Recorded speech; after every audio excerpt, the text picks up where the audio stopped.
lovely yogis. Welcome to Eckhart Yoga and welcome to this new program all about dealing with challenging emotions.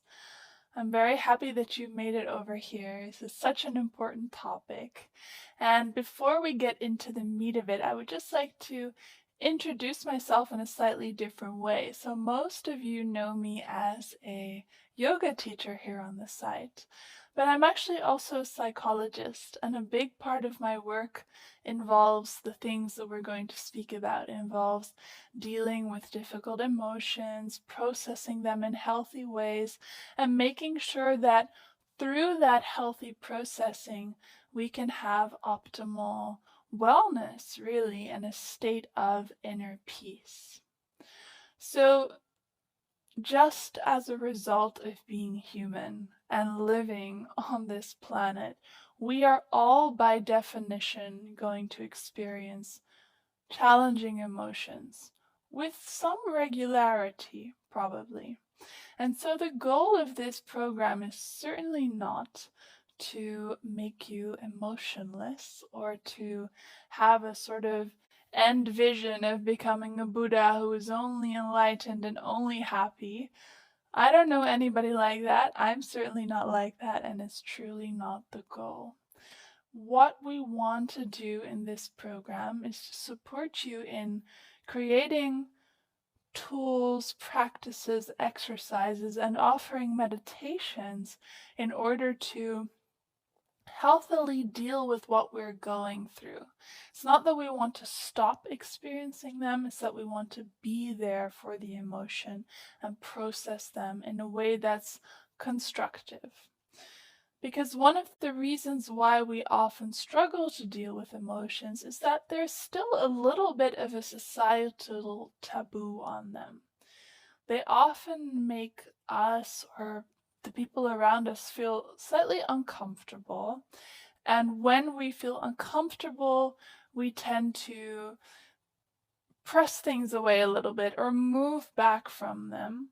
And when we feel uncomfortable about how someone else is feeling, we might project that same thing onto them. So some of our very culturally sort of standard pick-me-ups when people are going through challenging times are things like chin up, stay strong, it will pass with time. And although that's often coming from a very well-meaning place, it sometimes doesn't help. In fact, sometimes getting the feeling that you need to actually feel different than you feel is, if anything, adding more stress, more injury to insult, let's say. There's also the element of different conditioning depending on where you might be from. And there's also a difference between men and women. For example, classically, men have an easier time letting their anger out, but less of an easy time expressing sadness or vulnerability, while for women it might be the other way around.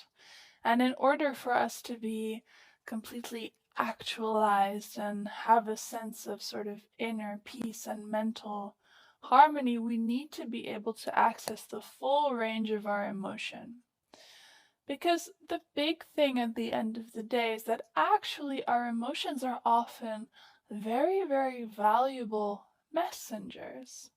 They tell us something of value when we listen. For example, anger often has to do with where we need to set a boundary. And so if we've suppressed anger in our lives, or we don't feel like we're allowed to have that, we might be missing out on some very valuable information.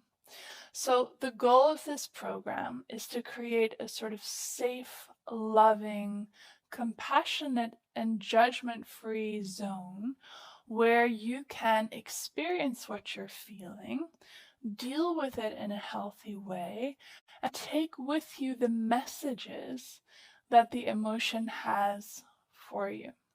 We're going to have a whole range of emotions, and of course you can simply pick and choose what you need in any moment. I would love to be here with you and hold this space for you to move through all of this.